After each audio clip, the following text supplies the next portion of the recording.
2 words. Bring it. That sums up today's edition of In Goal Radio, the podcast. You will not believe what we have for you in the feature interview brought to you by Sensorina VR on In Goal Radio, the podcast, presented by The Hockey Shop, source for sports, Surrey, thehockeyshop.com. This is an outstanding discussion between Kevin Woodley and Marle Boissonnault. I don't think I've been as captivated by just an organic conversation like this in, I don't know, I can't tell you when, because it was just a pure fly on the wall as I listened to you guys, Woody. Wasn't she awesome? And, yeah. This is the thing. Sometimes it's tough when a lot of the interviews we do are with goalies that we've gotten to know over the years. We built relationships with. Sometimes that first time out of the gate with somebody new can be a little awkward. We've had a few of those recently where I haven't done a very good job with the conversation. I didn't have to do anything with this one. Marle was just awesome. There are so many takeaways, folks, that you're going to get out of this. I don't care what age you are, what level you play at, whether you're a goalie parent, goalie coach, goalie of any sort of skill, size, or age level, male, female, whatever. Marlene delivers. She brings it. Mindset stuff from somebody who took psychology courses while she was going to Cornell. Injury recovery. She had major hip surgery while she was there. The mental battle coming through that. Tactical stuff, how her game has evolved over the years. She touches on so many points in this interview. I know it's going to be one where maybe not everybody listening right now is familiar with Marle Boissonnault, and she plays with the PWHPA, was in Calgary last year, won sort of their title there, and is in Montreal this year, has spent some time with Hockey Canada. Marlene Boss on Instagram, look her up. But I guarantee you will enjoy this interview. And if you don't follow her already on social media, you will be after you hear this, because she's just, I want to go to Calgary. I want to go to Calgary and get on the ice. So some of these concepts that she's talking about, that she's adopted over the past couple of years as her game has transformed, I want to capture them and have the visuals to go with the explanation so we can share that with our audience at ingoalmag.com and sort of bring some of these concepts and ways of, language and descriptions of talking about her approach to our audience from a teaching perspective. And she does some coaching as well, right up to the college level. Just so much. I love this interview, and I hope everybody else is going to as well.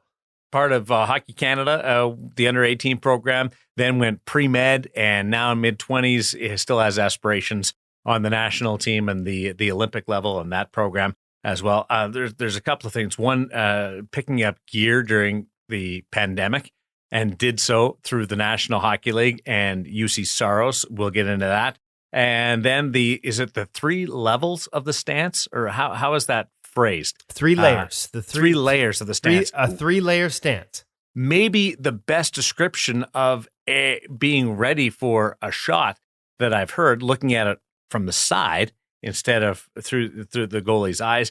And also an incredible breakdown of the difference between the men's game and the women's game when she's facing shooters. They're all good shooters, but she described it in a way that I've never heard before. So it's awesome. I'm really looking forward to it. We also got our gear segment coming up in just a little bit. One waiver news, Johansson is gone from Colorado to Arizona as they backfill with the Coyotes. Yeah, and no surprise that Arizona makes that move. Their depth chart is a little thin. John Gillies is the only other goalie I know that they had in camp. I know they had some other guys with the AHL experience, but he was the only one who sort of had played in the NHL. Johansson bounced around a little bit last year, claimed off waivers by Florida from Colorado, re-signs back in Colorado, and by all accounts is looking forward to being back with the Avs for this season. I'd be honest with you, statistically, there are guys that are going to be on waivers when I look at the underlying numbers that I would have picked first. But certainly Arizona isn't the first team to see more in Jonas Johansson. I mean, the fact that Colorado acquired him from Buffalo originally, that Florida claimed him off waivers, and that he ends up back in Colorado. So clearly there are some goalie coaches that believe in this guy. There's some other guys that are going to be on waivers in the next little while that I would have an eye on, maybe ahead of him. Again, not so much from a personal preference standpoint, but just looking at the underlying numbers and sort of, what performance relative to defensive environment says about some of the guys that are coming. I think of a guy like Connor Ingram, who probably won't be on waivers until later. Because Nashville's opening the season over in Switzerland, they'll have 3 goalies over there, and that kind of buys them a little more time. But with Juuse Saros and Kevin Lankinen pretty much set as your 1-2 in Nashville, to me, Ingram's a guy that, I see a lot of upside there. The numbers sort of bear that out as well. And he'd be a guy that I would have been targeting as well. And there's other guys like Colin Delia from Vancouver's probably going to have to clear waivers. We talked about Zach Fucale and the year he had when he had the opportunity in Washington last year when he was called up. From the experience standpoint, a guy like Corey Schneider, who's re-signed with the Islanders, but will ultimately need to clear waivers to go down to the American League. There's a lot of different options depending on what you were looking for, but clearly Arizona, much like Colorado and Florida, saw something in Johansson and claim him. Sure got the feeling that Colorado was trying to sneak him through before everybody got flooded through on waivers, and Arizona was ready and waiting.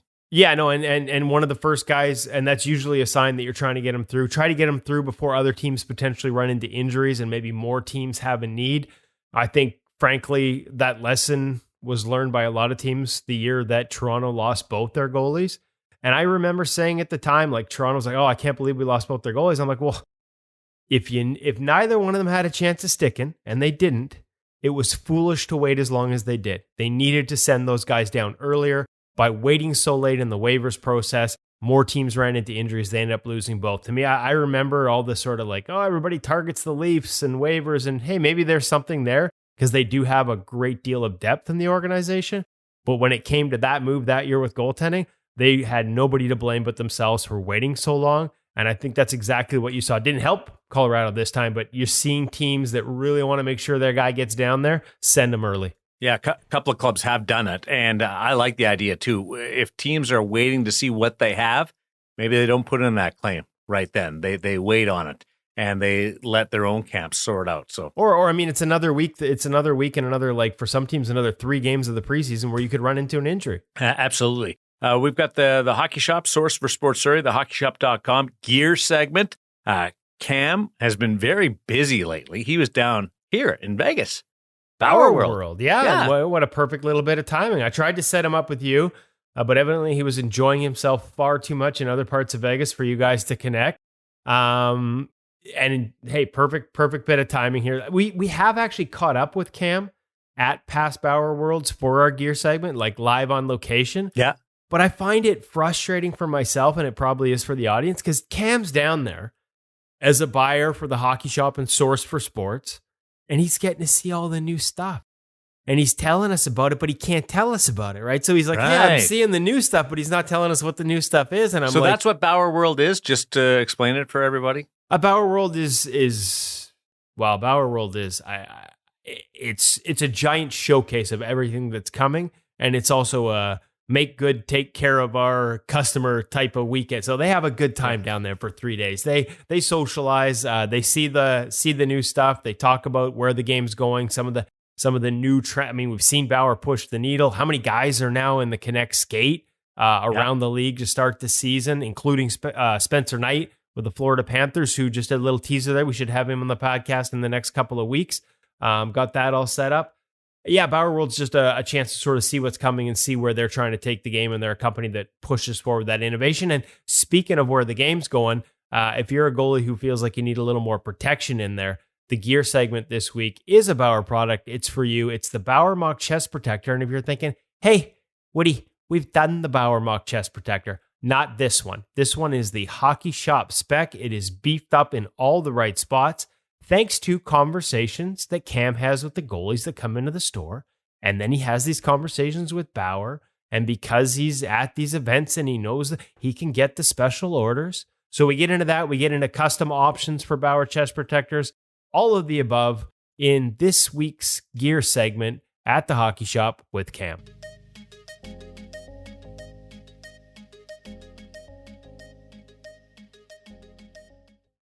Welcome back to the Hockey Shop Source for Sports. We're down here in Goalie Utopia, where we are continuing last week's discussion about chest protectors.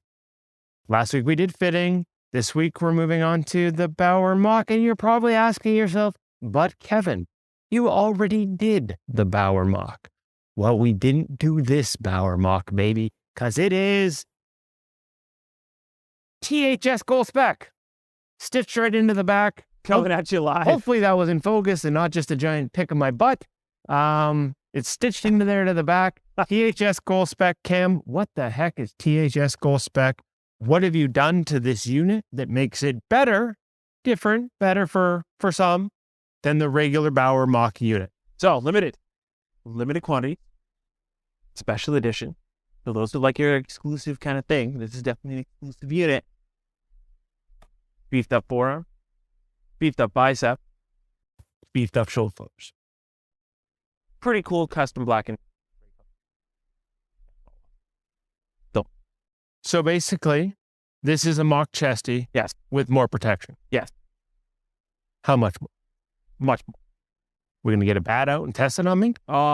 We can if we want, but it's not really a good way to test.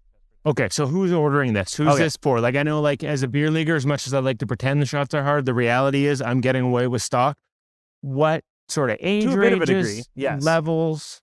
So it depends. Or maybe I'm just like me, hey, I'm a soft guy. I don't like bruises. Either to a point, yes, you're also correct in terms of where you line up on. So it's like, it can be technically for anybody. It depends. How much protection you want?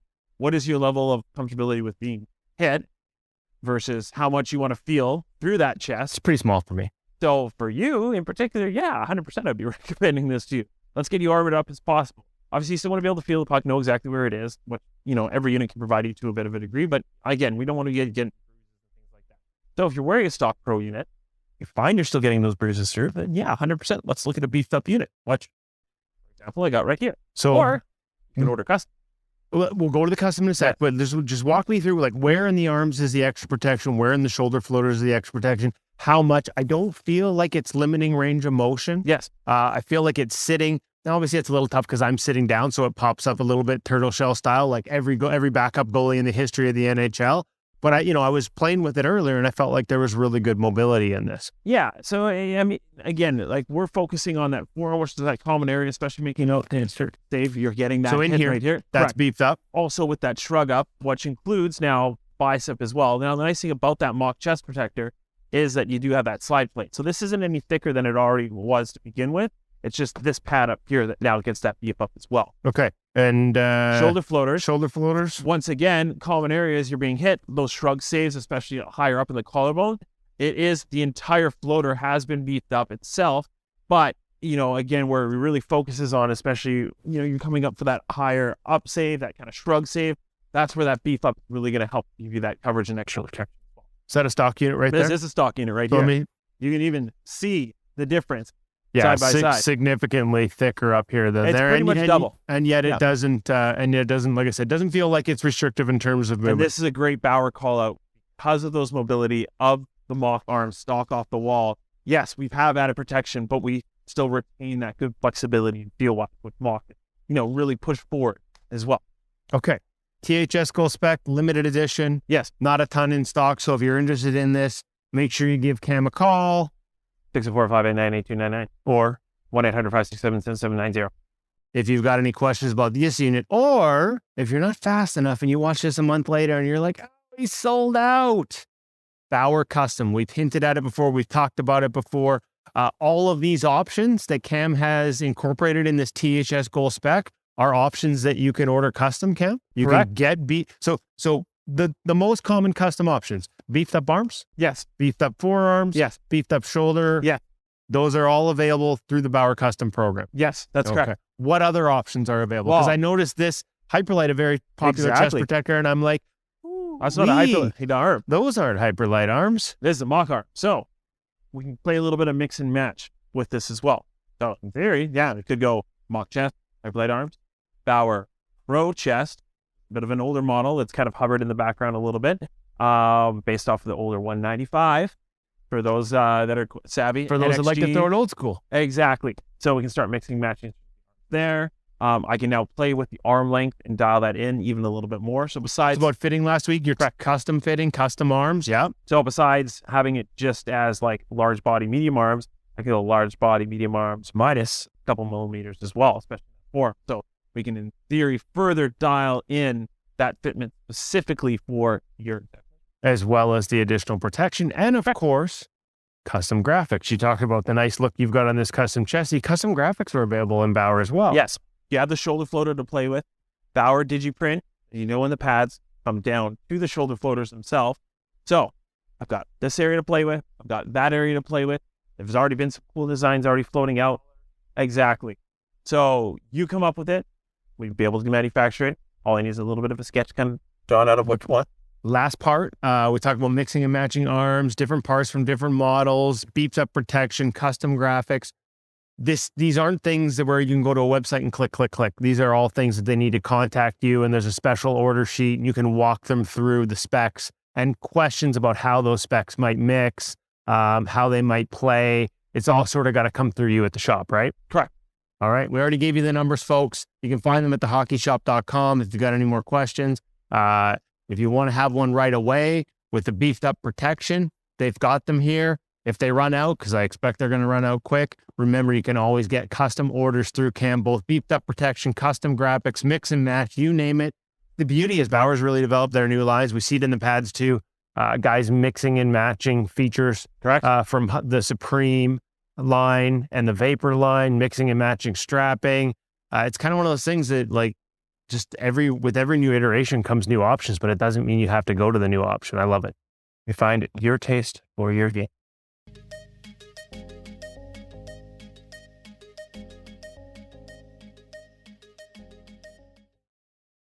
So Cam doing double duty. He's working the floor with Bauer, and he's bringing in this great special edition, Hockey Shop special edition of the Bauer Mach chest protector. And it's another incredible example of the service and the selection and the advice that you get over at the Hockey Shop. Well, and we talked about at the end there, not just the one that they have in stock, but your ability to custom order. If you are looking, we had the fitting last week in the gear segment, how to make sure your chest protector fits properly. If you're looking to order custom, you can get different lengths of the arms. You can beef up different sections like they have with the Mach. You can even get the Hyperlight with Mach arms. We talked about that. That's a custom option that a lot of people are looking like. So if you are looking to get more answers or have any questions, make sure you contact the Hockey Shop, thehockeyshop.com. And as always, check out the website for sale items. The Back to Hockey sale is still on. A lot of that gear is gone, but whatever's left, still on sale. A lot of past models, including from Bauer with the Supreme line, past generation, the ultrasonic pads, gloves, sticks, all on sale right now at the Hockey Shop and thehockeyshop.com. Yeah, that's right. Going a line back or a year back in selection is never a bad thing. So many of us get caught up in the latest and the greatest. Why not? Because that was what we were talking about and raving about within 12 months ago. Well, and here's the other thing. You know what we're seeing in the National Hockey League with the Bauer equipment and the pads? And to me, this is a sign of the evolution. Every time they take a step forward, you're going to have guys, and we talked about this with James Reimer when we were in Kelowna. You're going to have guys that are like, okay, I like this, but I like the strapping from 2 generations ago. That really fits my game and my leg.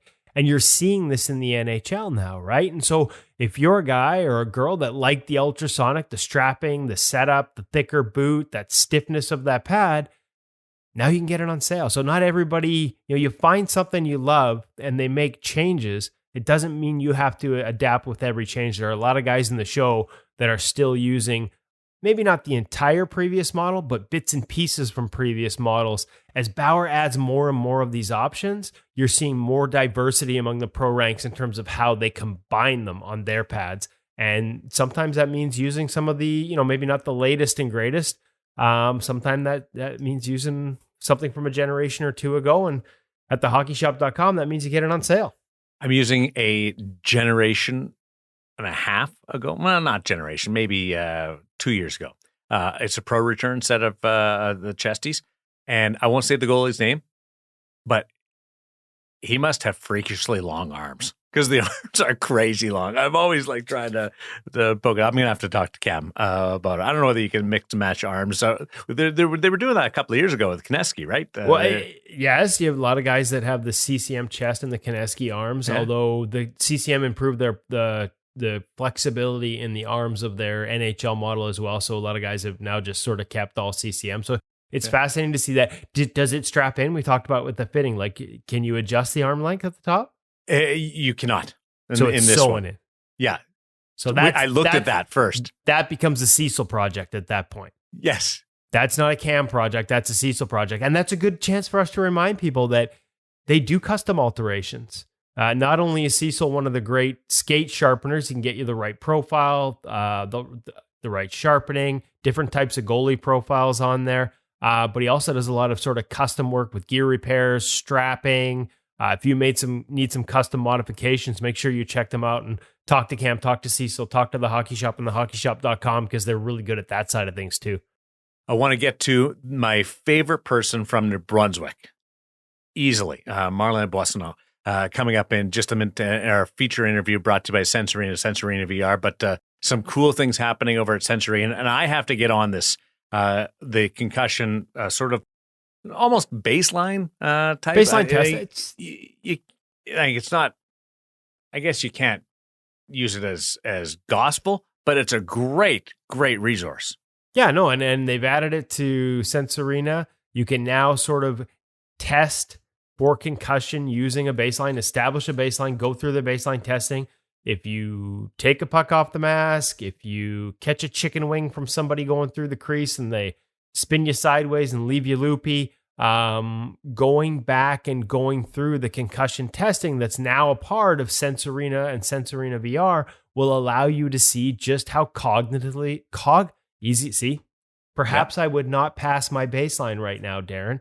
How cognitively that has nothing to do with concussions, buddy. That's just you and I not being able to talk. Well, yeah, the missing tooth isn't helping with that word either. But cognitively impaired, you can sort of see your ability to react, your ability to process.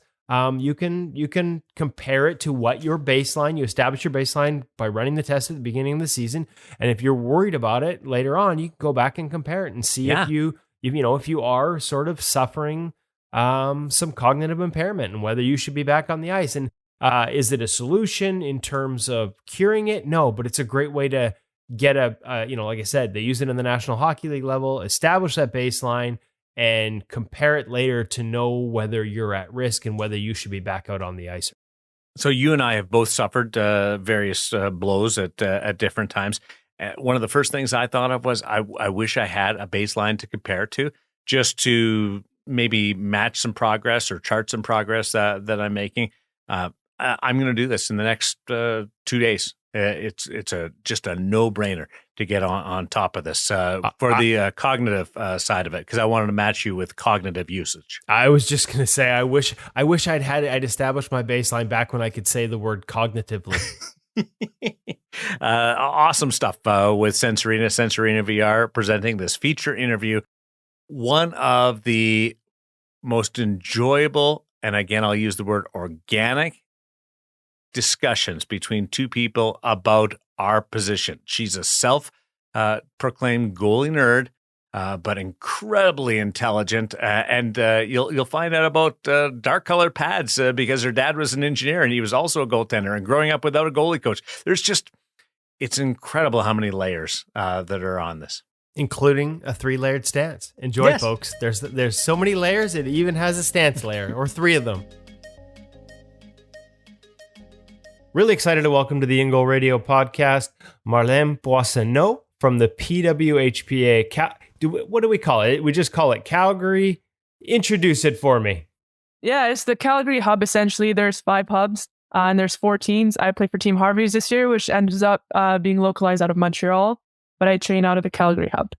So it's a bit confusing, but yeah, I'm local in Calgary. But finished last year, and by last year, I mean just in August, with a title with the Calgary chapter. Do I have that right? Yes, that's right. I was playing for Team Scotiabank the past 2 years. We had a lot of success on that team, and this year they decided to bring it down to 14 instead of 5, and I got shipped over to the Harvey's team. Okay, so but you're still in I'm talking to you right now in Calgary or in Montreal? Clear it up for me. I'm in Calgary. So how does that work in terms of training and playing with your team and still finding that mix of being comfortable with teammates and while also sort of having your life centralized in Calgary right now? It's very interesting. I think they modeled it off the lacrosse national system. So essentially you have 5 hubs and the girls are allowed to train wherever you'd like.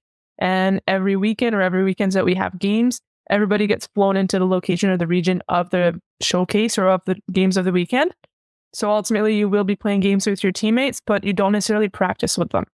So here in Calgary, we're made up of all 4 teams. There's about 20, 21 of us perhaps that train here in Calgary. And I train with 4 of my teammates and the rest on the ice are quote unquote enemies. They play for the other teams. It is definitely an interesting dynamic, but ultimately we're all here to grow the game and we're all here to get better. And we've trained together for the past 2 years. So it hasn't really changed much in that sense. But yes, it is definitely an interesting dynamic thinking, hey, I'm playing against someone I'm going to see in a game very soon when things count. So it's definitely an interesting dynamic, but it has its perks and you get to train with friends and everything. But yeah, you definitely don't get to train with your team, which is interesting because we don't get to practice individual team systems. So you almost have a system or a set of systems that is going to be, the whole league is going to be playing the same systems, whether it be special teams or whatever it is. So that's definitely going to be interesting.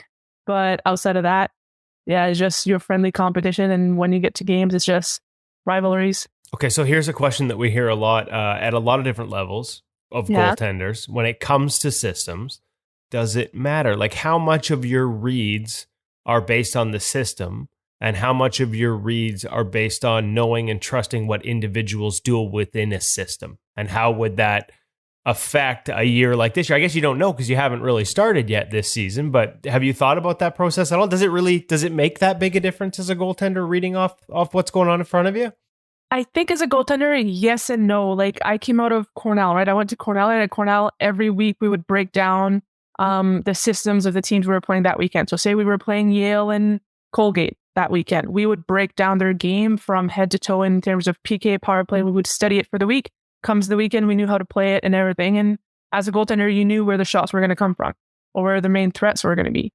But since the P-Dub started in that kind of different system, different style, you're kind of a fish out of water and you have to figure it out. So you have to read the play much better. So you have to be more aware of the threat on the ice, who doesn't have the puck, because oftentimes the player without the puck is the most dangerous, as you might have heard a lot.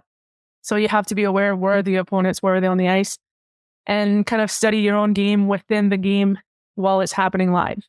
So it's definitely different. That's what we've done in the past 2 years, because the past 2 years was very similar, where every weekend you would basically have new teammates and a new team would be made up for the weekend. So it was kind of the similar style last year. This year we just happened to be with the same team for the whole year instead of changing every weekend. But yeah, you kind of learn on the fly. So your reads are a little more organic as opposed to, like you said you went to Cornell. Like I'd say you did a little more than went to Cornell, second all time in wins with 56. Hell of a career at Cornell. I'm guessing the reads are a little more organic now versus kind of, for lack of a better term, pre-baked in terms of what the expectations from the opponents would have been when you were in college. 100%. You have to learn in the moment and you have to read it in the moment. And oftentimes it won't be consistent throughout the practice, throughout the game, right? Because there's different players out there and they've all played different levels of college or whatever it is, and they've all played different systems. So not every line are playing the same system, or not every PK unit or every power play unit are playing the same system. So that's definitely something interesting. So constantly throughout the game, you just have to be on your toes and you have to read it in the moment, because there's nothing that really stays consistent throughout. But it definitely keeps the game exciting, because ultimately you have to be fully engaged the whole time and you can't get comfortable in knowing that, oh, the threat is going to come from here. So I have to angle this way, or I have to open up that way, or I have to, have my head on swivel for the back door or whatever it is, right? You just really head on a 360 the whole time. Little more, I'm guessing, probably play things a little more neutrally. Like you really, not that we want to cheat to anything, but I would imagine there are times when you've got it broken down as well as it sounds like you did well at Cornell, that you knew what was coming almost. 100%. Like when we were at Cornell, we were playing this team, maybe they're still playing the system, but we were playing this team that they would always find a way to have a player come down. It was backdoor, but they would send it back the other side and it'd be in that like dead angle, right? Like below the dot, above the goal line, and they would always have a player down there. and that player would always crash net somehow. So you knew that when you were setting up on your post on one side, on the strong side, you knew you had to have that back leg really close to the goal line so you would be able to get kind of that deep angle, right? But in a game like this, where you really don't know and the players are scattered a little bit everywhere, you have to be more ready to take that shot strong side and not commit to opening up your hip to the backside kind of thing. So those little things, you got to play more neutral and you got to play more to the puck and where the puck is while being aware of everything else. But no, you can't play it like I did in college where essentially you know what's going to happen 90% of the time. Of course, it wouldn't happen always, but you have an idea of which player they're trying to set up, which player is going to be where or whatever. So it's definitely an interesting kind of game. And also your defensemen, right? Your defensemen being your biggest allies on the ice, they don't know either what's happening. So it's a bit of a communication game. Your communication increases drastically because you're learning all together during the game organically. You don't have a pre-made setup or a pre-game kind of idea of what's going on. So there's also that communication that goes through the roof.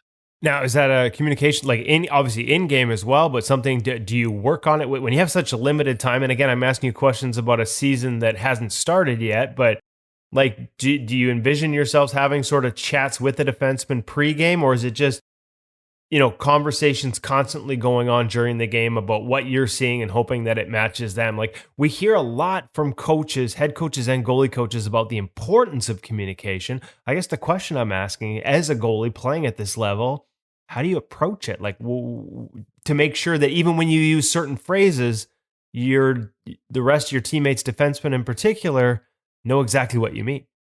Yeah, so it has to be very simple.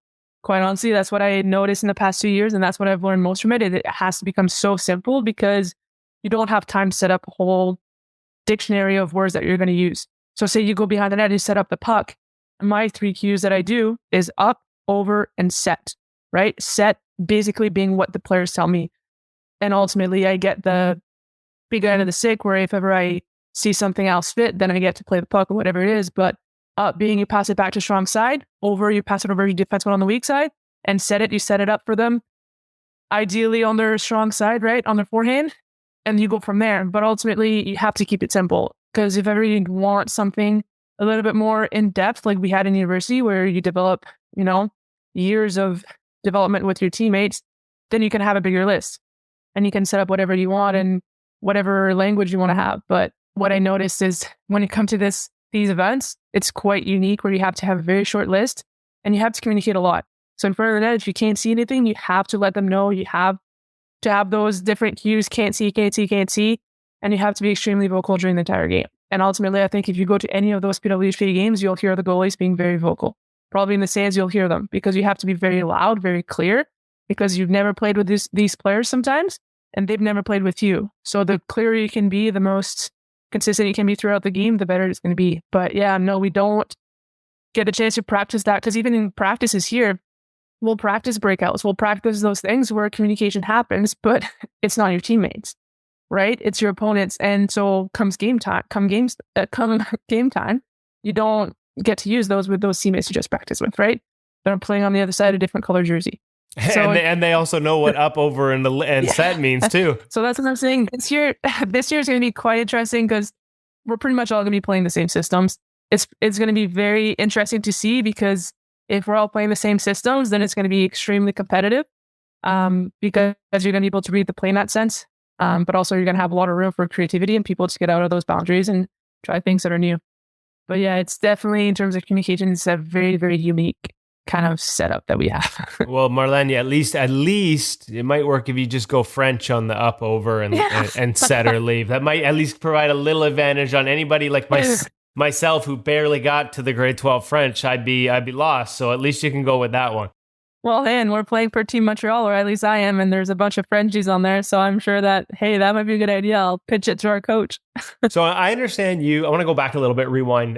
Yep. Clearly, I love this conversation because we're already getting into detail. And, the audience for this is 100% goalies. So they're listening to these things about, flattening out that inside leg if you're worried about backdoor. And these are cues that are registering. You clearly have a passion for it. I know you started playing hockey at a really young age growing up in New Brunswick and switched to goalie. I want to say I read around 9. Where did the passion for the sport start? Where did the passion, what made you become a goaltender? Yeah, so I mean, I did start playing hockey very young. I think I was 4 or 5 when I first started skating on the ice. I was a player for a while. I think I was a defenseman. And ultimately, it's kind of funny. It was more of a copycat scenario. My dad was a goalie and my brother was a goalie.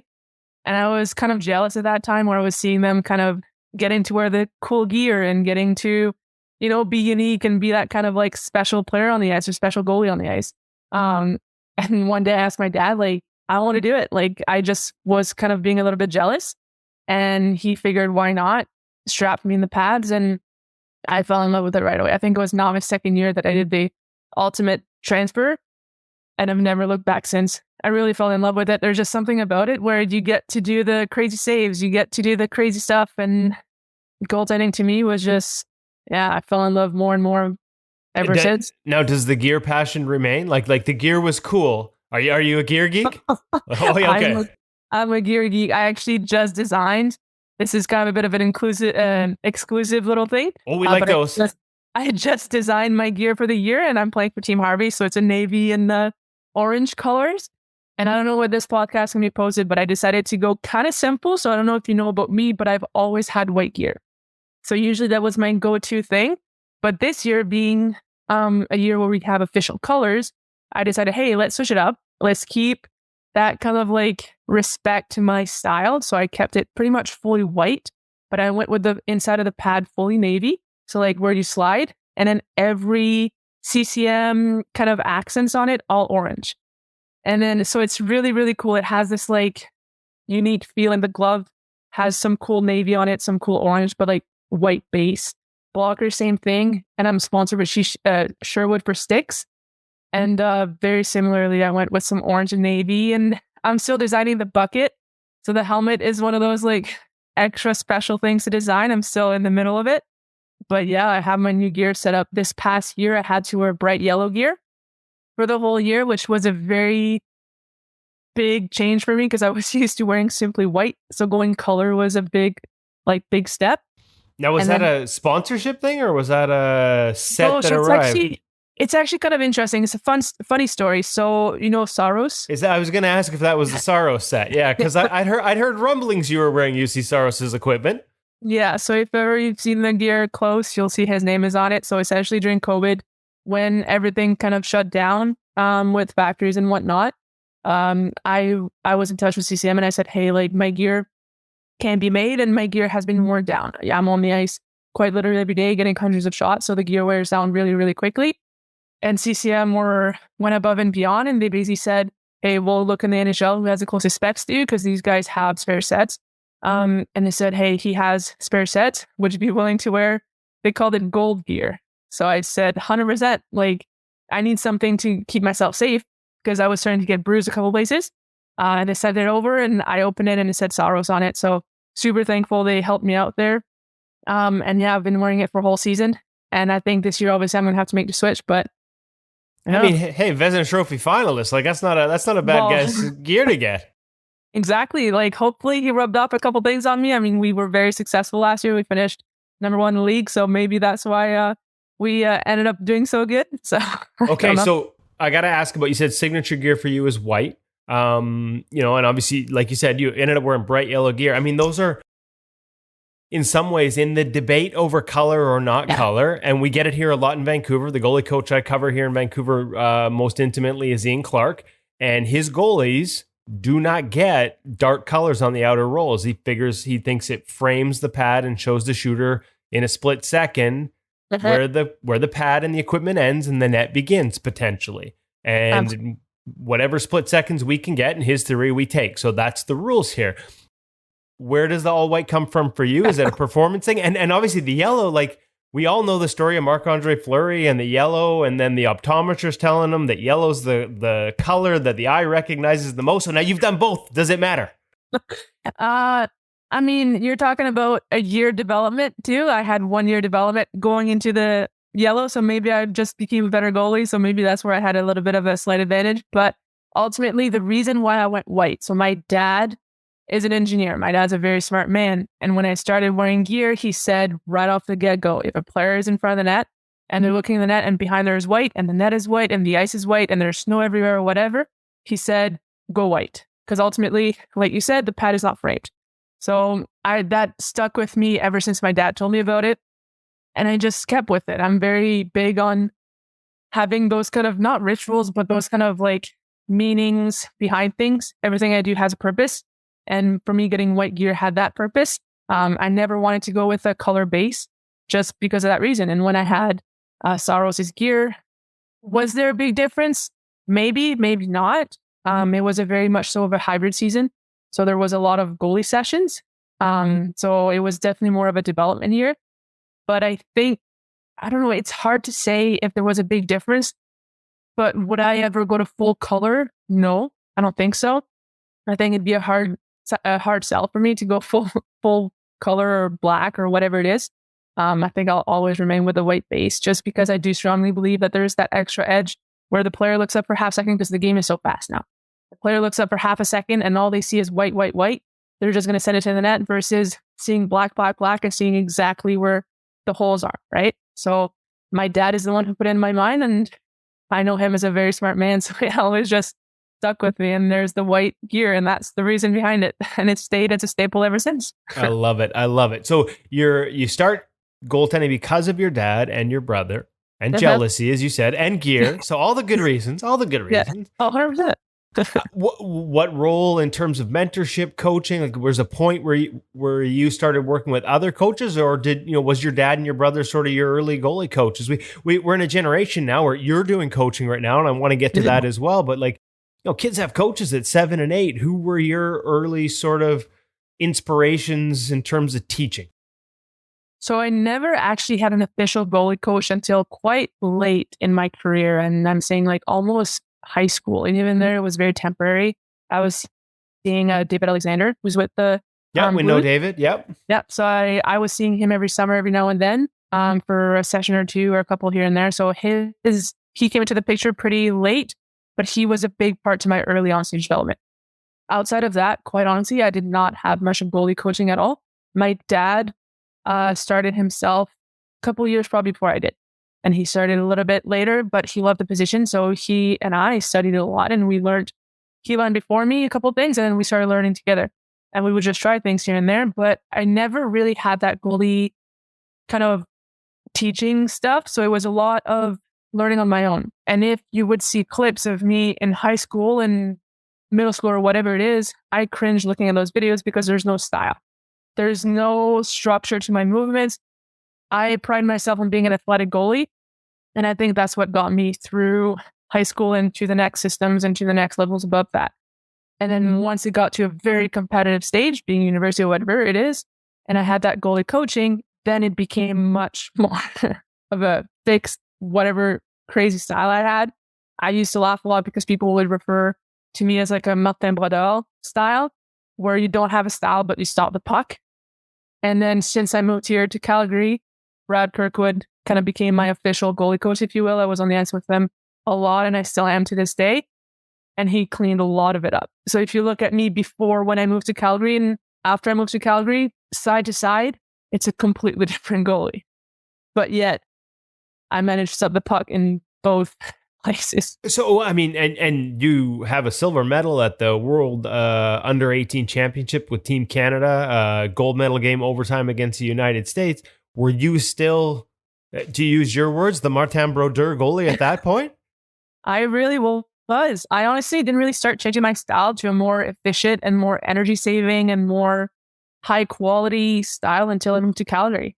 Wow. Before that, because I went through that national system at the U18 level and U22 level for many, many years. And now I'm still currently making my way up to the senior level or the Olympic stage, if you will. And my development back then was very much so my own making, being that Martin Brodeur style, 100%.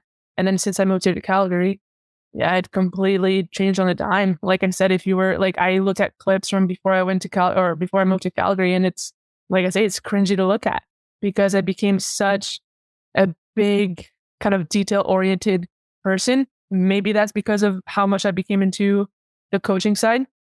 And on the coaching side, my biggest things I like to teach is attention to details, because I do think that goaltending is not going to change in terms of anything about the game is not going to change. You're not going to change how you do a butterfly. You're not going to change the fact that you have to do RVH, VH overlaps and those kind of different things, but you can change how efficiently you do those movements.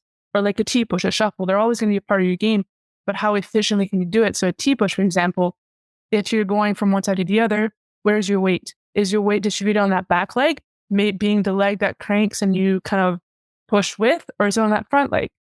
My argument is that weight has to be on that front leg right away.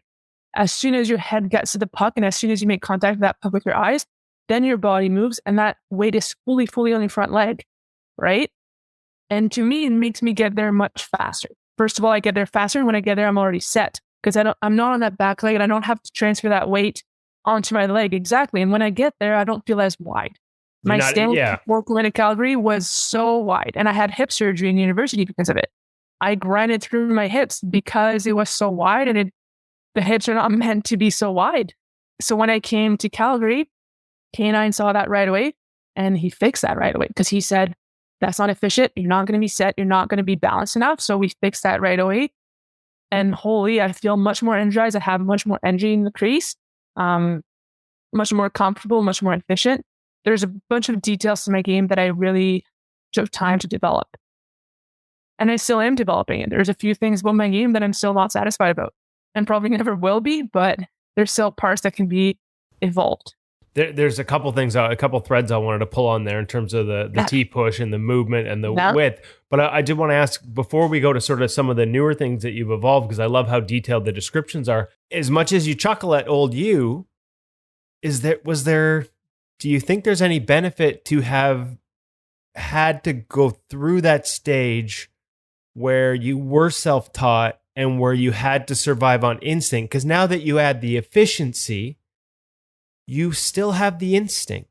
You haven't, we see, and this isn't fair because it's not a blanket statement, but sometimes when we add the efficiency at such a young age, we don't develop the instinct. Absolutely. I agree with that. And this might be a weird term to use, but oftentimes you'll see goalies out there, for lack of a better word, that are studio goalies, I call them, where essentially they know goaltending in terms of what it's supposed to look like and what you do in a studio in terms of making those T-pushes happen, making those RVH, VH. But when you look at the true goalie instinct and the ability to stop a puck in chaos scenarios, in whatever it is, can you stop the puck when you're uncomfortable? And I kind of had to do that all the way through high school and even through university. And then that's what I think gives me an edge, because I do have that extra athleticism that brought me to where I am today. And now that I was able to kind of shape shift that into a more structured goalie, not quite a studio goalie style, but more of being able to compose that energy and compose all that kind of athleticism into something very efficient. I think the fact that, hey, if something goes out of whack and I fall on the ice, or there's a crazy backdoor happening and there's not necessarily that comfortable butterfly slide happening, I have no problem doing a split save and going back there and making that crazy save happen. And then from there, I'm very athletic to be able to move side to side and then react from that.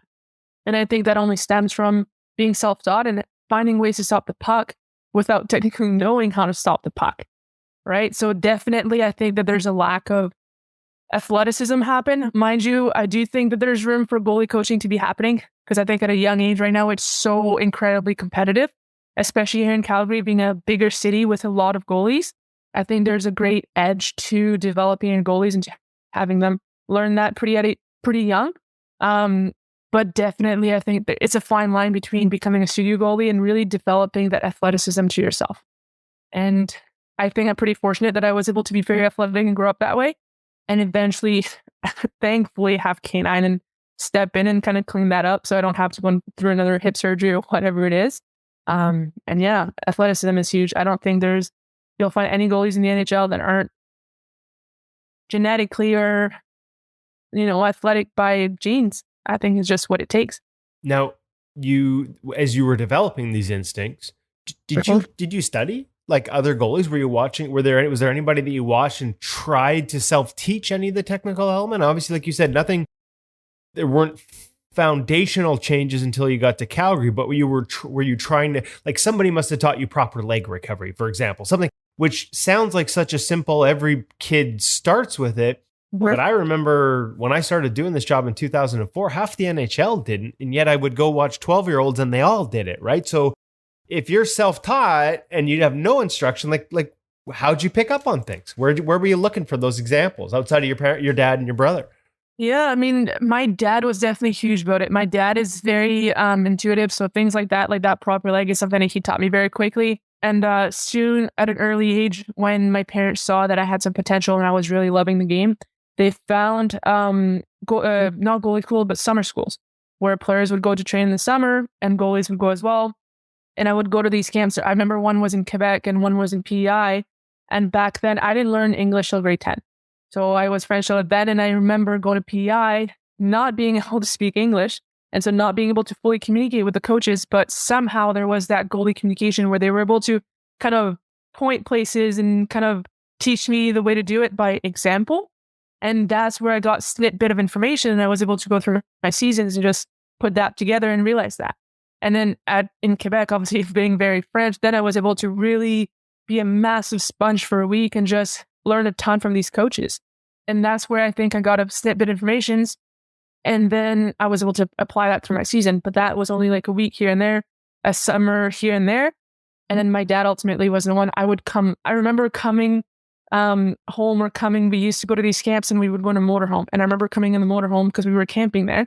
And I'd tell my dad right away, I was super excited that I learned how to hold my stick, where you have to have the trigger finger, for example. I didn't know that till I went to summer schools for hockey until, maybe that was Pee Wee or Bantam age. So you're just grabbing it like a fist. Or yeah, probably. And my dad has a picture of it, and it's a very cute picture I have on my phone where I'm like showing him, hey, this is how you're supposed to hold your stick, and things like that. And we would learn together, and eventually it just kind of developed into one thing after the other and just being a big sponge and loving the game. And it brought me to where I am today. And even things like the RVH or the VH, I didn't really fully learn that until I probably went to college. I would just somehow manage to do some post work and I would see things in the NHL, but I never truly grew up watching hockey. It's kind of a bit weird because I did love the game so much. And when I watched NHL games, I was constantly looking at the goalie. So maybe I was just absorbing information. But was I truly studying the game? It'd be kind of a no. It would be more like I love studying my own game, if that makes sense. And then I don't know. I never really fully looked at that. But then I loved watching Martin. That was one of those things where I just loved the athleticism he had, and maybe that's why I stuck to being that weird looking goalie for a while, and the cringy goalie that I now look back at. But yeah, I don't know. I would just learn some information here and there. And then when David Alexander came along and I was training with him, then I started to learn proper techniques. And he was a massive step into my development where I actually learned a lot. And that probably helped me to eventually go to a prep school, being at Broughton Netherwood School from grade 10 through 12 and get called up by the national team and get called up by various universities. And that was probably one of the biggest things that he did, him and his dad, John Alexander. Yep. Definitely the biggest two kind of goalie coaches probably that came along and that were able to give me that push before going to their bigger stages. And then in university, we had some goalie coaching there as well. And then, the rest after that is history when I moved here with K9, and it just kept growing exponentially after that. Now, Cornell, you said you had hip surgery while you were there or just after you ended there? And am I right that you were pre-med? I was pre-med, yeah. So what's that like going through that process where it's like, hey, I'm studying the human body and getting ready to go into medicine, and I'm playing a position that the human body was essentially not designed to do? Not at all. Not at all. And I studied biology and I had some minors in psychology and leadership, and that I was a busy cookie in university, and I loved medicine. I loved everything that has to do with the anatomy. And I had to get hip surgery my junior year, starting junior year, I had a lot of issues with the hips. Simple things like a screen. It was my right hip, so a screen, if I had to lean to the right of the screen, it was quite painful in the hip, and the hip would just essentially pinch, and I had to push through that for almost a whole year. I had to go through cortisone injections. I had to, take ibuprofen or take whatever anti-inflammatory and wrap my hip and whatever just to be able to finish that season. And once that season finished, I sat down and I talked to my athletic therapist and I said, hey, what are the options? Because I don't know if I can make another year out of this, right? Because it was getting to a point and I knew I wanted to expand my career after that.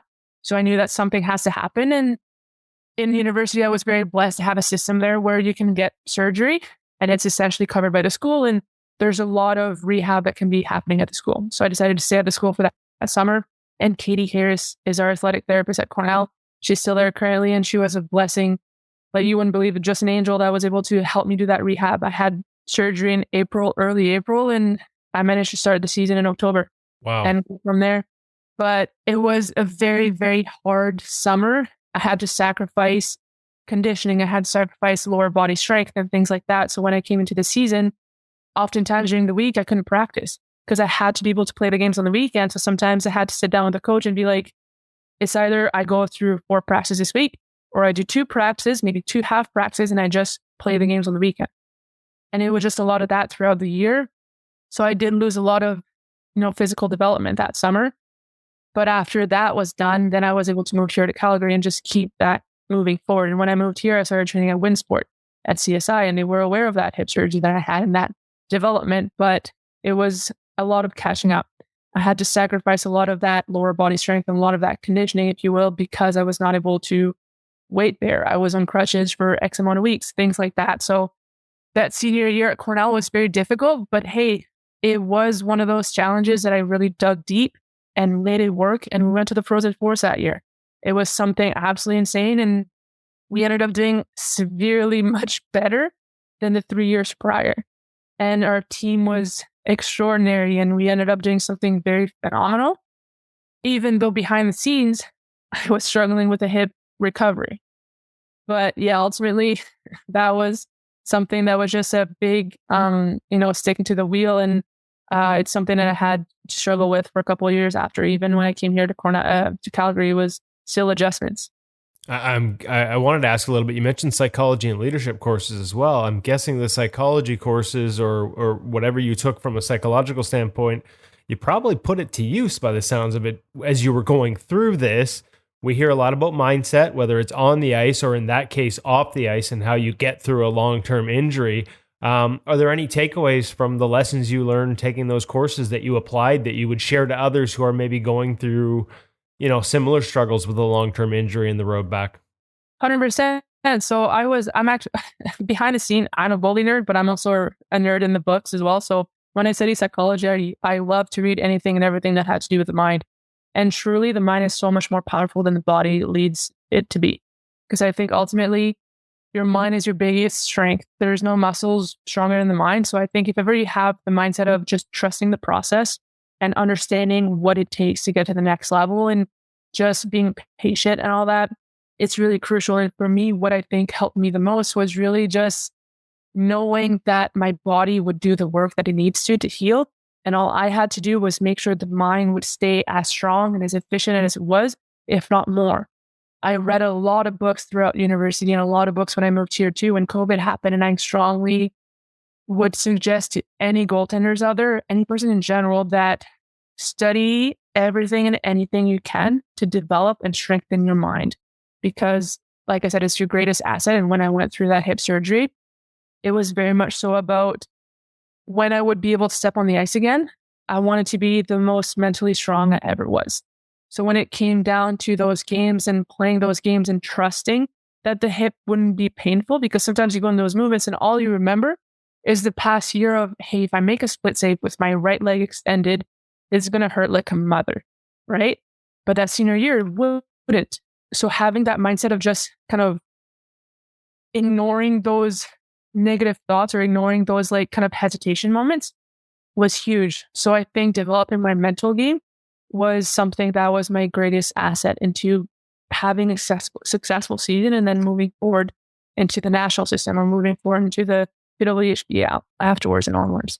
So I think the mental game has to be your greatest area that you work on top of physical and on ice performances as well. Once you get into a game, are there, we hear a lot about next shot, next save mentality. Yep. I find, it applies to golf too at the highest levels. I used to cover some PGA Tour and it was a phrase that got thrown around a lot. And I've heard it in goaltending as well. Super easy to say, really easy to say. But boy, is it hard to do sometimes. Yeah. What for you? How do you, stay in the moment? Have you found any is there any little tricks you use to refocus when you find, that's the other thing. Everyone's like, I got to stay in the moment. Well, everybody's mind wanders. It's how do we recognize it and pull it back? Are there some tricks you've developed over the years to help you with that? 1000%. I have so many tricks up my sleeve that I've learned over the years or refreshed or just upgraded throughout the years. And can you share a couple? Yeah, you betcha. Hey, I'm an open book. I'm one of those people where I want everybody to be able to be the greatest version of themselves. And if it means me giving out some hints here or there, obviously I won't give you my greatest and most phenomenal secrets. Those are secrets for a reason. But no, I'm all here for giving out, as much as I can. And like things like coaching here, I coach a lot, and I'm very much an open book. I give details of the game and secrets of the game all the time to my goalies that I coach and that I mentor. But one of the things that I developed in university and that helped me the most is when all goalies out there, you will not have one goalie that doesn't have some sort of negative thoughts. If you have a goalie out there that says they're always thinking positive, they never have negative thoughts, they're never nervous into heading to a game, they're lying. Just truthfully, and that's any level, I guarantee you there's NHL guys that have those same thoughts. But the difference between the elites and the not so elites is how do you park those negative thoughts? How do you keep those away and allow them not to interfere with your game performance? What I do, and this is just me being honestly truthful and kind of sharing a little bit more about me. When there's a national anthem happening before a game, after the warm-up has been done, after you went to the dressing room between the warm-up and the first period or whatever it is, there's a national anthem. When I'm on that line, that is the last moments that I allow myself to have negative thoughts. So if you ever see me standing on a blue line during the national anthem, it's not all positive thoughts in here. There's a lot of negative thinking, because the reason that I do it is I allow myself to just listen to those emotions. I don't fully tuck them away, because sometimes if you tuck them away too much, they're bound to explode. And they're bound to, if something happens in a game that is extremely stressful, all those negative thoughts might just come back, haunt you, right? So on that blue line, I allow those negative thoughts to happen. I have all my little things I do during the national anthem. I trace the maple leaf and I do a bunch of different weird goalie things. But during that national anthem on the blue line, I have all those negative thoughts. And I allow them to come in one ear, but I let them go out the other. And I always justify it with, say, I think, oh, my left skate feels like it might be loose. It's like, then I have those positive thoughts of, hey, but I just went through warm up and I stopped those pucks, right? And I always validate some positive towards that negative. And I just allow it to filter through my head. And as soon as that national anthem finishes, all positive from then on. And then my biggest thing that I have moving forward from that is bring it. Bring it. Just whatever moment when I'm on the end of 2-on-1, I'm not nervous. I'm on my toes. I'm in that 3-layer stance, just fully aggressive. Bring it. I'm going to stop that puck. I'm here to compete and just bring it on, because I'm all positive, all confidence, no negative thinking. You will not find me during a game, during a play, having any negative thoughts of some sort. And if there's a goal that goes in, the weird thing I do, because I know everybody has those weird things, I clench every muscle in my body and then I release. Because that's, to me, is that goal went in and there's that negative aura, negative energy. So I tighten everything, and when I release my muscles, it's almost like all that negative energy just releases away. And there's no more goal allowing, there's no more goal weaknesses. It's all gone, and I'm back to that strong, confident goalie mindset of bring it. And that's how I've been rated. That's great. I love it. The bring it part. We've worked with, we've run some webinars and stuff with a guy like Pete Fry, the goalie mindset guy, and that was one of his, that mentality of like, I want that shorthanded breakaway. I want that 3-on-1. I got this. And like that sort of embrace it, as opposed to, oh crap, we just turned it over and I've got to face a breakaway. That sort of, like you said, bring it. I love it. I love it. Bring it is awesome. Yeah, it's definitely one of those things that I had to learn pretty quickly. But this summer, there's a guy that came around. He works in blind hockey, and his name is Joey Alley. And he's a very, very cool guy. One of the most phenomenal goalie coaches you'll ever hear. But we had a goalie camp this summer with K9 at Top Prospect Goaltending, and he was a guest coach there. And he came, and he's the one where I sat down with him. And I always love learning from everyone. And he was a new goalie coach, and I had him throughout. I seen him throughout the year because I did this national certification for goalie coaching. Joey lives down the road. I just saw him at a rink 2 weeks ago. I know exactly. He works with the Langley Rivermen locally. His son's a goalie. I was watching him at his tryout. So yes, he is and works with just to give them a shout, Performance Goaltending here in the Lower Mainland.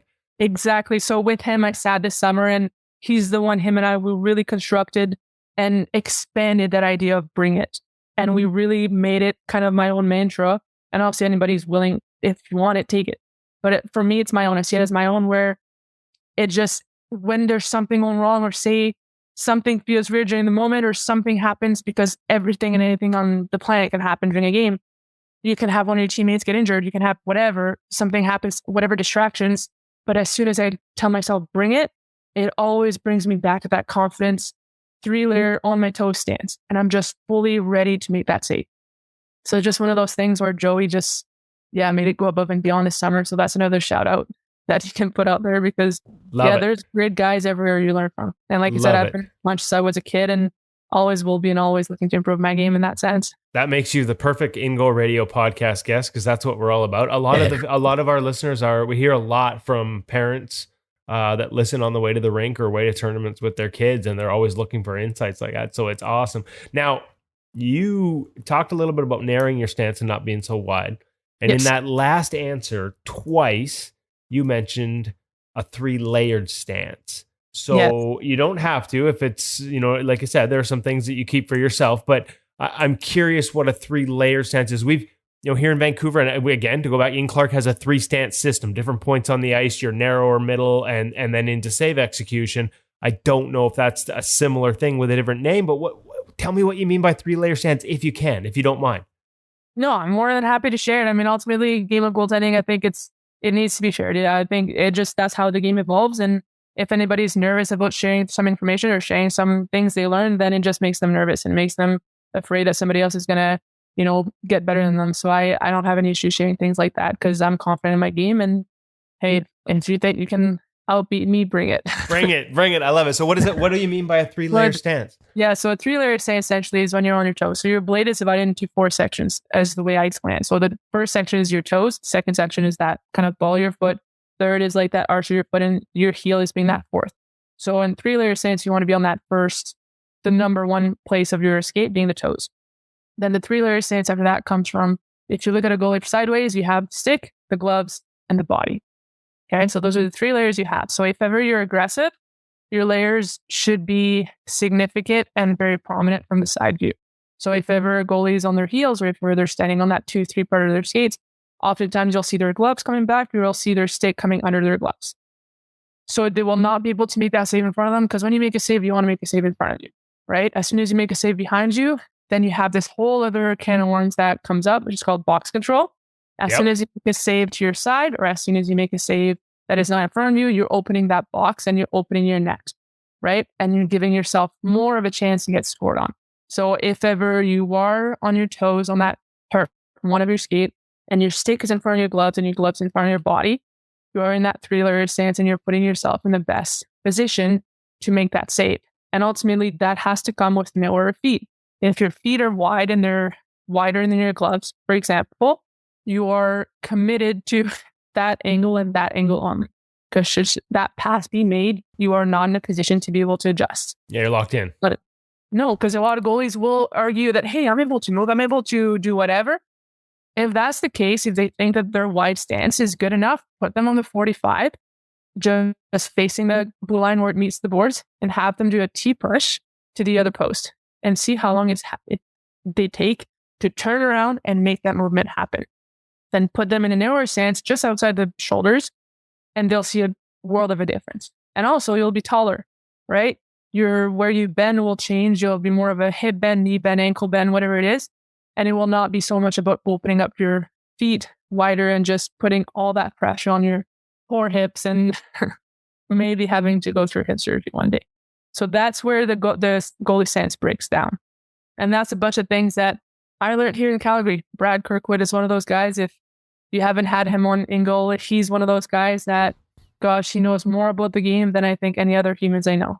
And that's just a snippet of information of what he knows and what he had shared with me and share with and listen to the goalies.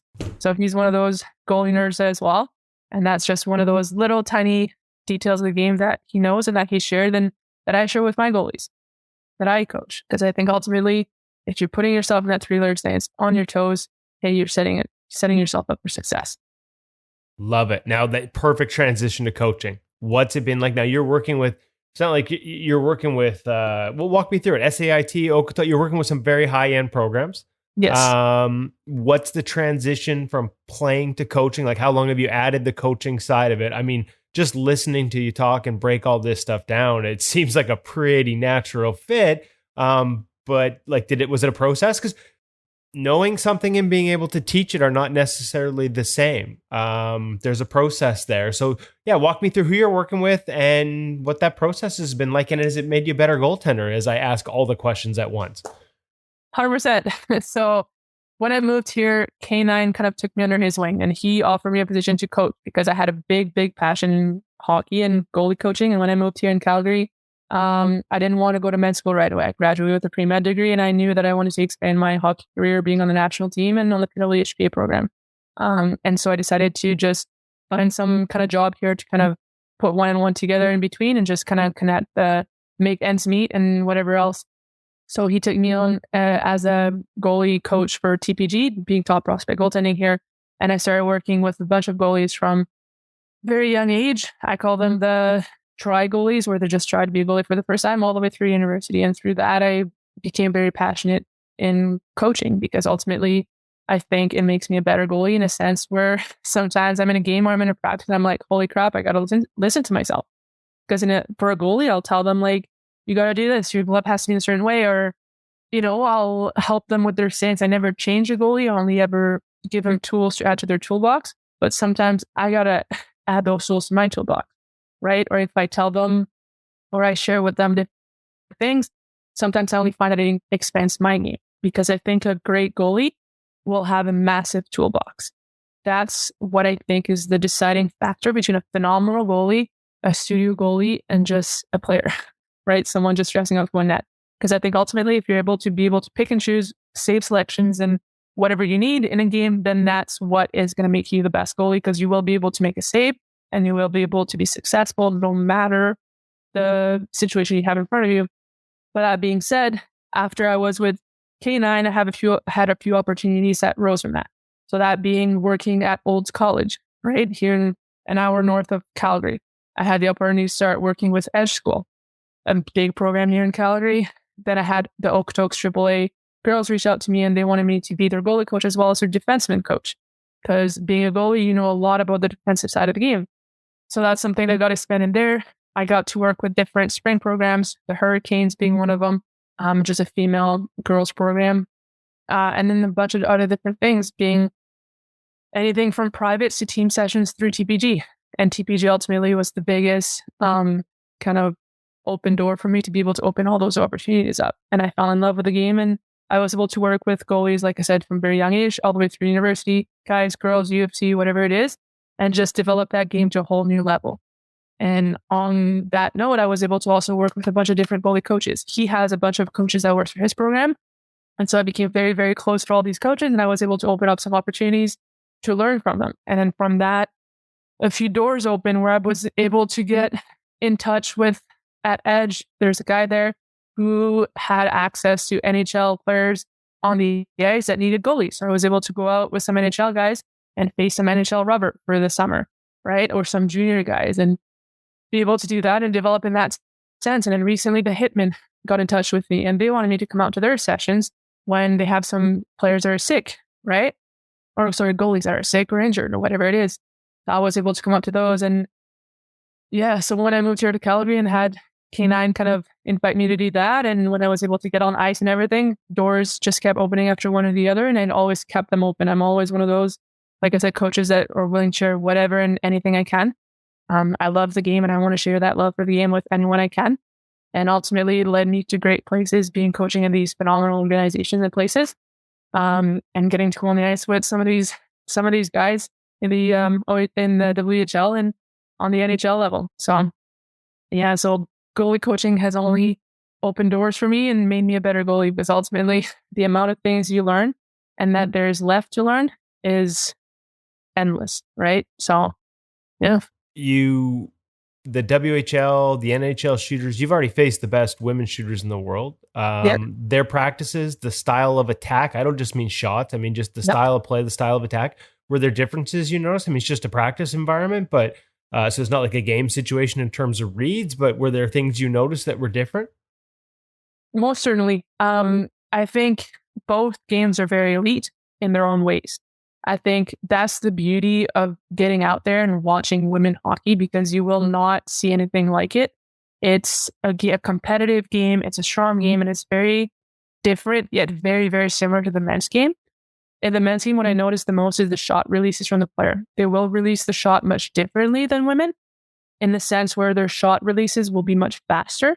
They will be in different strides. So a lot of times from the women game, you see at the shoulder drop, you look at the hips placement, you look at the sticks, you look at the hands and a lot of that. The guys, they will shoot from any movement, anytime, anywhere, because they have a lot of that upper body strength, those wrist strength and whatever else. And they also tend to move the puck very quickly and play a little bit more of a shooting game, versus the girls will pass more, I find. So the girls will hold on to the puck a little bit more and sometimes look for the perfect play a little bit too much, versus the guys is very much so shoot the puck. And also something that I found is guys are massive. So whenever there's screens in front of the net and you have some guy, a 6'4" guy, you cannot see the puck. And especially when they know how to play a screen and they know what the goalie's thinking, because they're probably studying that too from their goalie coaches. Being a female goalie, not used to having a 6'4" massive human in front of me, I find that being very different from the women's game. So there's definitely a bunch of different things that changes from here and there, but I love it all. Ultimately, it's a different game, different reads. Reading the men's shots, reading the girl shots is different. So there's definitely an adjustment. When I go on the ice with the hitman or the NHL guy, then I come back to the PWH game, I have to be very quick at adjusting, because it is a different game and you can get very much so exposed in either side should you not be adapting to the game. So it's something that I had to work on, and it was very much so a challenge at first, going from one to the other. Either way, it was sometimes the first 5-10 minutes, I feel like the worst goalie and I feel like I can't stop a beach ball. But then after you adjust and after your eyes adjust and after you just, adapt, then you can come back to your regular self and stop a couple things. So obviously we're all about staying in the moment as goaltenders. Yes. We talked about how you stay in the moment on the ice, but I listened to the passion with which you speak about the position and the passion you clearly put into learning about the position.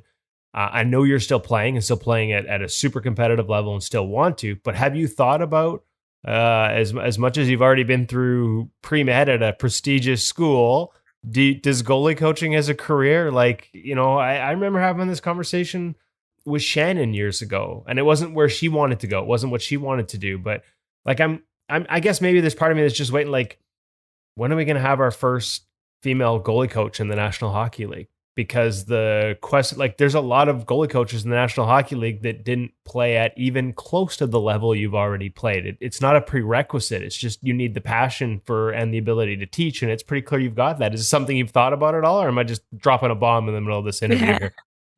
No, it's definitely something I'm very open to. Like I said, obviously I went to med school. I went to pre-med. I did a pre-med program at Cornell in school, so it's definitely a passion of mine, right? I grew up having two big passions and two massive goals. One being the Olympics has a goal that I'm still in that pursuit of. One of them being med school and becoming a doctor, whether it be an emergency room or becoming a family physician. Those are my kind of areas that I want to go to. But recently, knowing how much I fell in love with the game and how much I fell in love with coaching, it is definitely something that has crossed my mind and that I'm most certainly open to. Should the opportunity come and should it be a good fit, that is 100% something I would do and that I would be open to, just because I know how much of the game I love. I have seen the impact that I was able to do on various levels. And should someone think I'm good enough to do it, it would be something I'd be happily willing to take on, because I love the game so much. And I'm constantly learning something new every day. I seek new things every day. I talk to coaches every day. If there's a new coach that has a new mindset, I ask them to go out for coffee and just talk about the game.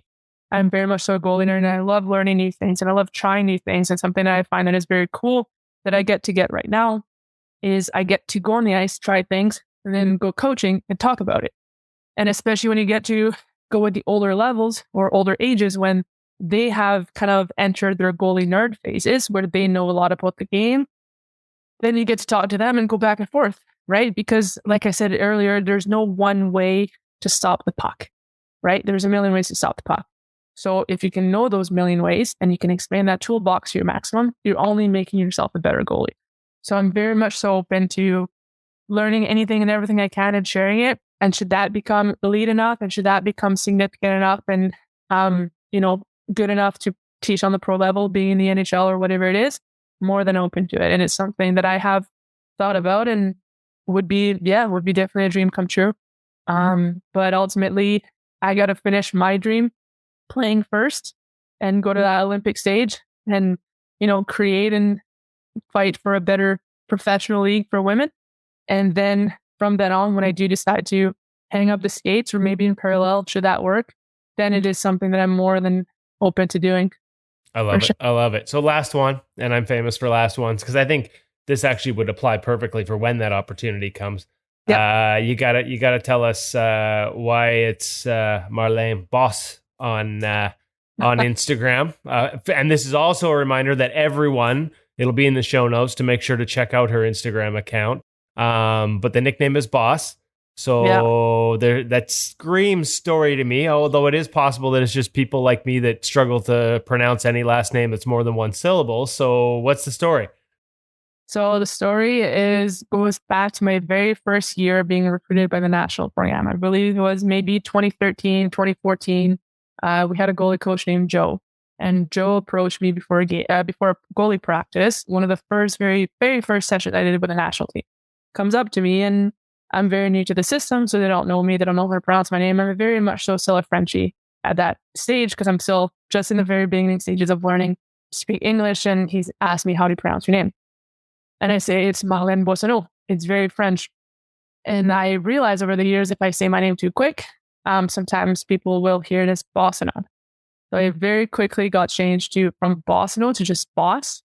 And that just stuck with me for a while because while I was growing up, when I was going to, whether it be goalie camps here or there, on those sheets that you were trying to, people were trying to get to know you, the coaches, you would always have to write a nickname for yourself. And I never had a nickname because my name is very straightforward. And I never had a nickname. So whenever he gave me that nickname, it just stuck ever since. And now I introduce myself when I'm a goalie coach or anywhere where it's a very much so English based. I say, hi, my name is Marle Boissonnault, but people call me Boss. And it always brings smiles, especially to the young kids when they don't believe me. When I say my name is Boss, and then sometimes they end up going on my Instagram and they see that my nickname, or not my name, my username is Marle Boss, and they realize really quickly that, hey, that has to be one of the coolest nicknames in the hockey game. I love it. I love it. And it's perfect. And it fits with bring it, right? Like a boss, bring it. Just bring it. 100%. Being your own boss, stopping that puck and just having that strong mindset. So that's why I love the nickname and I stick with it. And it's an easy word too. When I'm on the ice and when my teammates are calling my name, they just say boss. And it works out really well. Well, you brought it like a boss on this interview. I've taken up more than an hour of your time, but this is going to be an all-timer, one of the favorites for me to do. I really enjoyed just the openness with which you shared some of the details. And I know a lot of the young goalies that listen to this podcast, along with their parents especially, are going to love hearing some of those details, whether it's between the ears or between the pipes, the things you've done to get better over the years. Thank you so much for being so gracious with your time and open with your conversation today. It means a lot to us and it'll mean a lot to our listeners and all those little goalies out there. You're so very welcome. And should anybody want to talk goaltending, hey, I'm always open to learning anything. So reach out. Always. The perfect In Goal Magazine goaltender. Thank you so much for your time today. You're very welcome. Have a good one.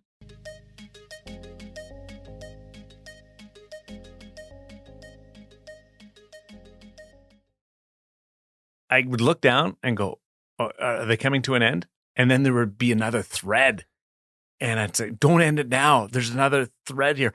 Part of me would love to see Marle rise to the top of Hockey Canada, the Olympic program, the Olympic team.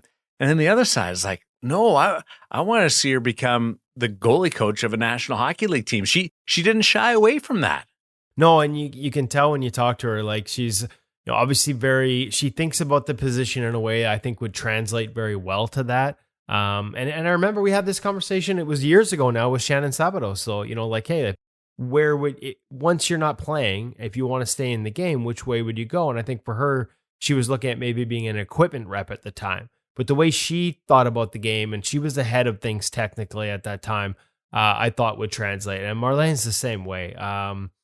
That thirst for new ideas and new knowledge. And you can tell through the interview that her ability to translate it, because coaching and teaching are different things. Like, you can know about the position, but the ability to teach it, and the way she's sort of risen through the ranks, she's working with like right up to college level goalies right now.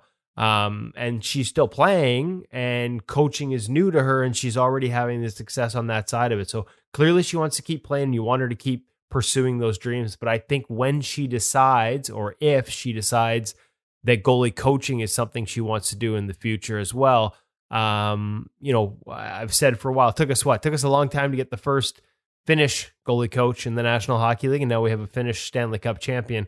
She'd certainly be on that list of people that, if they were given an opportunity to rise through the ranks, could become the first female goalie coach in the National Hockey League. And, we talked about it last week with Warren Strelo and being honored with the Lester Patrick Award and everything he brought to the game. And then Francois Lair. These are coaches that did not play it at the highest level. And they had all that success. Ian Clark didn't play it at the highest level. Mitch Korn, right? Some of the great goalie coaches in the game, they didn't play it at the highest level. You don't need to have been a past NHL goalie to be an NHL goalie coach. And I just think you need the right attitude, the right mindset, and a growth mindset, and the ability to teach. And it seems pretty clear that Marle checks all those boxes.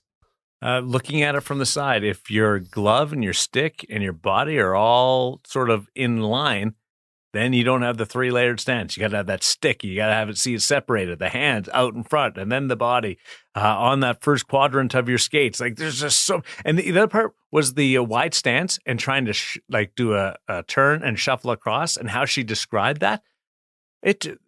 She was speaking English, where sometimes I have trouble breaking through all the different words and ways to describe the goalie game. And it was like she was speaking to me directly. Yeah, no, and I think I found a problem with my game now. I don't have a 3-layered stance because usually I'm lying on the ice in a prone snow angel position, and all the layers are lying along the ice. That might be part of my problem. But hey, that's another one we got to add to the dictionary, the in-goal dictionary, 3-layered stance. 3-layered. I'm telling you, it's gonna come out coming at Christmas near you. Maybe not this Christmas. It may take a while because we're up against it when publishers are already all over it. In-goal mag got some stuff going on over there. Always. Working on things. I love the social media. Before we go, though, Twitter, Instagram for Marle? For Marlene, it's I believe it's Marlene Boss is the Marlene IG. Boss? Just that. And I'm going to be perfectly honest. Put me on the spot here. I'm not 100% sure on Twitter. But for sure, check her out on Instagram. You can see those Juuse Saros pads that she was wearing. You can see some footage from her time skating with the Calgary Hitmen in the Western Hockey League. And like I said, after that conversation, we're going to have to book a trip to Calgary so we can get on the ice with her and have her explain and sort of show how you can feel that on your toes, the right quadrant of your skates, and the 3-layered stance. Marlene Boissonnault. That's just so awesome. Man, imagine having the choice between medicine, doctor, or a goalie coach, and you're really good at both. Sounds like she's brilliant. I love the way she looks at it. Thanks to Marle, as well as Cam over at the Hockey Shop. Our best to David Hutchinson, who's on assignment this week. So he's going to catch up to us. He's working on something cool off to the side. I didn't even mention him off to the top. I was so excited to get to Marle. I apologize, Hutch, who's editing this right now. And my bad. My bad. Yeah, it's okay. I forgot about him too. Sorry, Hutch. We still love you. We're just mad that you chose your special assignment over us tonight. Yeah. So yeah. We left you for the end. It's a cool special assignment. But I thought that 1, you would have been here, and 2, I should have remembered. I hope you enjoyed it. If you have to go back and listen to Marle a couple of times, I'm right with you. I've already done it twice. second time in the last month and a half that I've done that with interviews and taken notes and written it all down.